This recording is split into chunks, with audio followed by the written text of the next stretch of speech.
All right, and welcome. Hello, everyone, and welcome to a game between TiMofan and TiesioG. My apologies for not knowing quite how to say this name, as it is going to be a human versus orc matchup here on Shallow Grave. Hey, Red Warrior, uh, do I remember? Your name seems familiar. Were you a Sotus, or is that Red Hydra? Red Warrior, like a Sotus player, Storm of the Imperial Sanctum. Or am I thinking of someone else? Anyways, let's go ahead and break things down in this matchup. Orc versus human, shallow grave, a lot of green creep camps. It looks like it will be Farseer with headhunters going up against Archmage and a footman. Let's go ahead and stop or slow things down at the 2-minute mark, as well, any parent will let you know time is of the essence, and time's not something I have a lot of right now. All right, Renegade Wizard. All right, Farseer comes across inside, Lightning Shield, triply damaging all of these units. You can take a look. That Lightning Shield is dealing about 20 damage a second, able to do so much. That wasn't me. You're pretty much know my name only for YouTube comments since 10 years ago and from Twitch. All right, well, good to see you again after so many years. So thank you for everyone who's been watching me for a decade or more. It's been an absolute blast going on this journey with everyone, as we see a quick rogue being pulled away here, and then he's going to be dropping this item. Now, these are all the small little things that professional players do to min-max their time. Try to separate things, maybe not get that frost armor applied nearly as quickly, and picking up those items, or perhaps rotating to another set of creep camps quickly. Ensnare onto a footman here. This giant sea turtle creep camp with a couple of murlocs will get cleaned up nicely. 4-2-2-1. Archmage is already at level 2 with Brilliance Aura making his rounds as well. Alright, replenishment potion on top of an invul potion.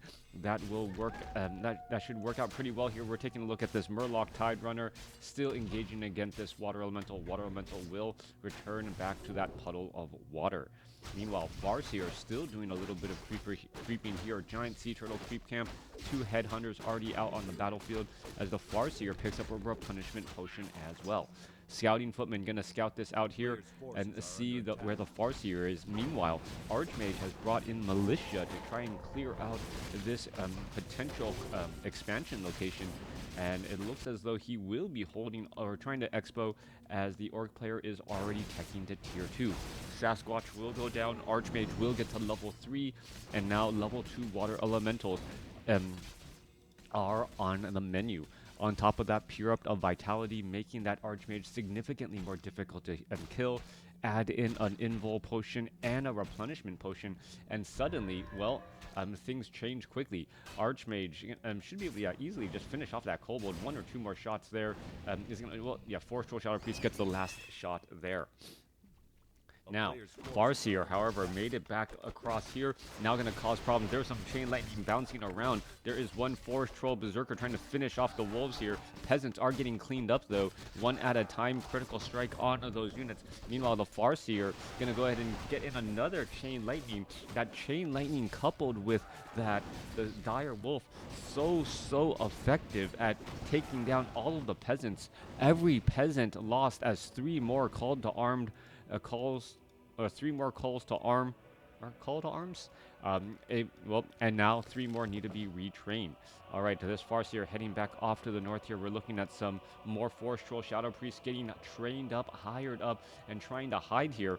Meanwhile, the Farseer does use a replenishment potion and may try and repeat that strategy 1 more time. You can take a look. 5 peasants are here again, and well, in comes some damage. The Farseer is looking to try and get in a little bit more quick kills again. If he can take down any of these peasants, that will be a big loss. Meanwhile, inside the base, though, well, Archmage says 2 can play this game. Let's go ahead and try and put in pressure. Orc Burrow gonna get taken down. Tauren Chieftain already making its way back out. Forest Troll Shadow Priest are trying to find ways to stay alive as they're poking apart the other side here. We are now upside down on supply here, as the Bestiary is gonna, well, have a little bit of problems. All right, Farseer now back home, summoning a couple of Spirit Wolves. Nothing to abolish magic. Shadow Priest can't finish off. There goes 1. There goes the Bestiary, as Ty is now suffering a lot of losses here. Orc Burrows now finally have that well, the spiked barricade, but really need the reinforced defenses first as another one gets taken down.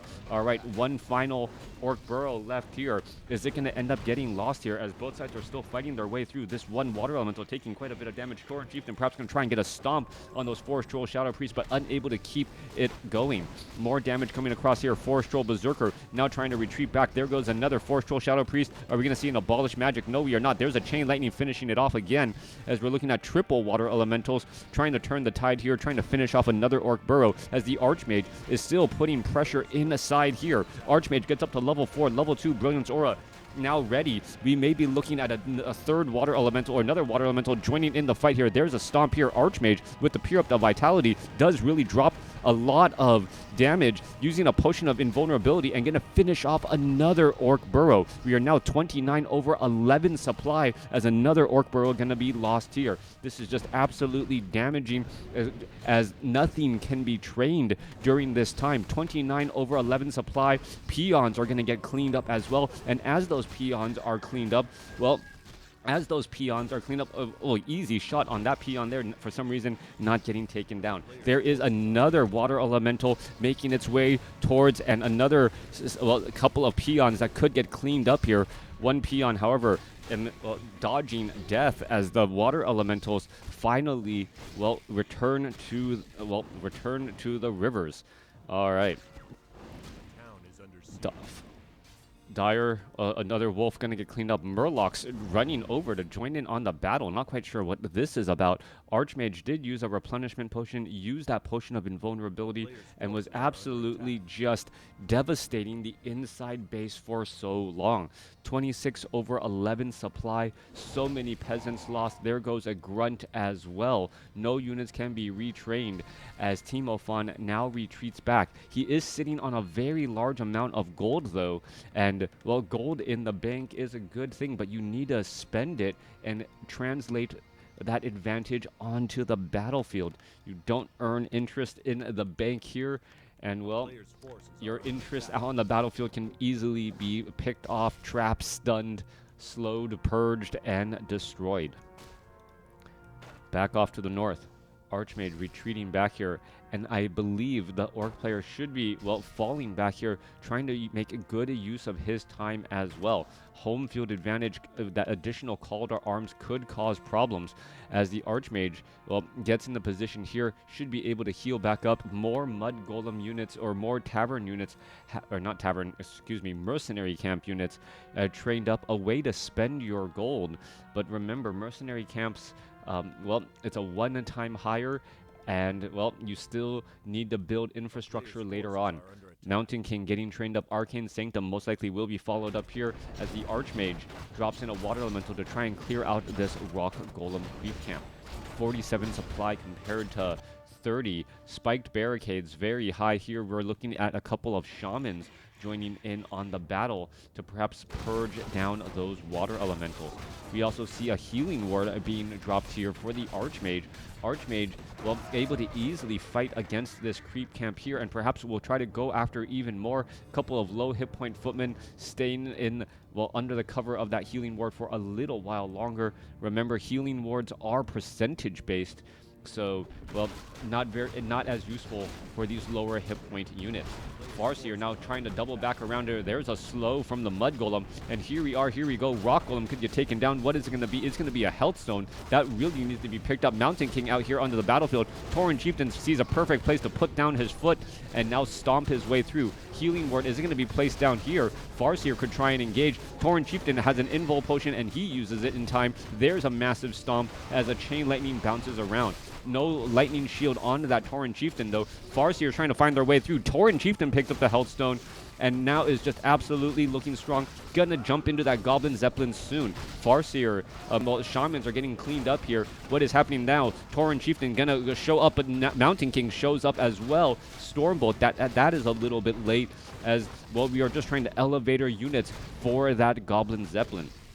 Both sides fighting their way through. Archmage, Mountain King, level 5, level 1. Mountain King wants to land another Stormbolt here and wants to do it, well, effectively trying to pick off any units. Having a difficult time here. Torrent Chieftain, well, Stormbolt onto the Forestro Berserker. Is there going to be enough damage to finish off the Forestro Berserker? Yes, it is. Archmage now trying to double back around the other side, and it looks like he'll be running into a forest or into a Headhunter, but backing away again. A lot of high risk, high reward moves on both sides, and somehow the Tauren Chieftain diving into the midst of that fight, placing down a stomp with and having an invul potion, uses the health stone that he stole. A beautiful, beautiful play by Orc. All right. Tome of Agility going to be left behind? Of course. Why not? Who needs additional armor or attack speed? Coming down across, Warmill does not have the reinforced defenses still. That does come as a bit of a surprise. Well, Goblin Zeppelin going to go overhead and say, you know what, surprise. Without those reinforced defenses, my water elementals actually deal quite a bit of damage. Here we are, here we go, ready to go, and there you have it. Going straight after a couple of these peons already. Mountain King could try and Stormbolt. One Orc Burrow already down, as the Farseer and the Tauren Chieftain now try and retreat back. There goes a couple of peons, and we're looking at damage racking up again. Stormbolt onto the Tauren Chieftain. No stomp just quite yet. The Tauren Chieftain trying to get to the very back position. Archmage does have a get out of jail free card in that Scroll of Town portal and will be using it. One wolf getting taken out as well. 35 supply compared to 50. TiMofan just still continuing to play this highly aggressive, high risk, high reward style of WarCraft 3. Mountain King getting up to level 2 here. Are we going to repair on that Goblin Zeppelin? No, we are not. Archmage needs to back away as the Mountain King does want to get higher up in level. A lot of the creep camps have been cleared. Farseer, Tauren Chieftain, well, engaging here. Ogre Magi, bloodlusting a couple more targets. Tauren Chieftain gonna stay at 3. Farseer gonna stay at 4. But I'm still curious as to the unit composition. We're only at Stronghold, so when that Mountain King gets to level 3, level 2 Thunderclap will be able to eat away at these Headhunters with only 375 hit points. That's going to be a big, big loss unless we actually see a tech to tier 3, but that is also a very heavy investment, especially for someone who had to, well, rebuild a bunch of Orc Burrows multiple times. All right, bottom left-hand side, all these units are going to try and line up and engage. Archmage wants to be nearby to support the priest, but at the same time knows that, well, things are not going to be good here. Footman didn't throw up a defend, and you can see the Ogre Magi is just pounding through all of these units. Mountain King picks up a Brilliance Aura for himself. Archmage purposely still backing away here. Mountain King should be able to get to level 3 off of the remainder of this creep camp. Meanwhile, Orc am trying to get level 5 on the Farseer, but the Tauren Chieftain will take some of that experience as well. Level 5, level 3 going up against level 4, level 3, with the Farseer and the Tauren Chieftain both more than halfway to that next level. All right, Brilliance Aura. Not the level 1 variety. I think it is half a mana regeneration per second. So you're not going to see all that much of a difference unless you're standing next to the Archmage. Brilliance Aura level 2, I believe, is 1.5 mana a second, and these two auras do not stack. Here we are. Archmage shows up to the party, finally sees, hey, these burrows are in fact reinforced. It is level 2 Thunderclap, but still using some of that mana for Stormbolt to try and take things down. Riflemen, well, trying to shoot their way through this stone masonry. The burrows definitely reinforced, more difficult to take down, but still, well, when unopposed, cannot stick around. All right, there goes a peon right there. Not quite sure what to make of it. There's a purge, and now the Mountain King using a couple of Stormbolts. There's a Chain Lightning bouncing around. Level 4 now onto the Tauren Chieftain. So nearly level 5 and level 4 going up against a 5 and a 3. Now, we are getting level 2 weapon upgrades for the Rifleman. This is your classic rifle caster, Archmage Mountain King, pushing through. Meanwhile, Farseer wanting to get to level 5 here, going to be going after some easy green creep camps, but may end up getting creep jacked, well, unaware. There's also slow getting cast across as well. Farseer, 10 experience shy. 4 experience shy from that next level, and TiMofan doesn't use the right opportunity to try and clear up clear up the creep camp. 4 Stroll Berserkers now finally making their way over, and well, the Mountain King, well, not gonna gaining just a little bit more experience. Militia being called over and now being called back. All right, perhaps he thought he could try and get a call to arms engagement with those militia, try to get a little bit more bonus damage. Meanwhile, the top right-hand side of the map going to get cleared out now. Could be a potential creepjack situation. Orc is nearby, has invisibility, and is gonna have a surprise stomp. Oh, this is going to be absolutely huge here. Are we going to see the stomp? There's that stomp. There's a big stun. Spellbreaker. Oh, there's a thunderclap going around. There's a chain lightning. I believe there was a scroll of healing used as well, as the Raider going to get taken out. Meanwhile, Tauren Chieftain had lightning shield, quickly ends up getting that dispelled. All of these peasants are just going to be, well, just pretty much lambs to the slaughter right here. Every single peasant getting taken out. Mountain King still trying to engage. He adds an unholy aura, and he's going after the creeps while letting the peasants go, perhaps as a way to free up a bit of supply. There is only 5 workers and no more lumber harvesting at all. TiMofan going for, well, the supply bar looks more like an undead than a human. Only 5 workers, a 45 supply army, as both sides are engaging here. All right, there's a thunderclap going across multiple units. Kodo Beast could easily get finished off. There's another stomp right there, as Spellbreakers could easily get taken down. Are we going to get another shot in onto that unit? No, it is not. Mountain King could try to just Stormbolt it to get the quick kill. As this Kodo Beast, Stormbolt, come on, finish it off. Oh my gosh, that's Kodo Beast represented a Spellbreaker as well. Doesn't go after it. Mountain King instead low on mana here. All right. Invul Potion. Both sides still fighting around, trying to finish off some of those units. Scroll of Town Portal, a tactical retreat back. Kodo Beast, 34 hit points, going to be able to retreat and, well, return with something in its belly. 41 supply compared to 38. TiMofan losing quite a bit in that fight here. And we're now looking at the Mountain King. Is he going to launch a Stormbolt? He's got to. One more shot. Spellbreaker makes its way back out. And, well, 7 supply swing right there. Getting back a 3 supply unit while taking down a 4. One of the reasons why Kodo Beast digesting a unit is such a big impact on a game.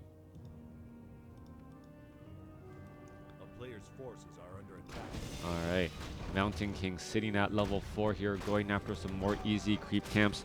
Archmage sitting at level 5. We are 19 minutes into this game, and it's been really back and forth. TiMofan, well, really just being brutal, trying to shut down a lot of the Orc infrastructure early on after his expansion attempt was denied. However, Orc has been playing some incredibly strong battles, even though he had smaller supply, being able to really extend the life out of all of that. Coming back across here, how is there, well, still plenty of lumber to harvest, I guess. TiMofan building up a large amount of lumber reserves and then repositioning the peasants, or freeing up supply by taking down those peasants, or allowing those peasants to fall. All right. Quick, easy kill onto a Spirit Wolf there. And now we're still looking at, well, what the Archmage is going to try and do next. Is there still the Tome here? Yep, there's still a Tome of Agility right there next to that Goblin Laboratory.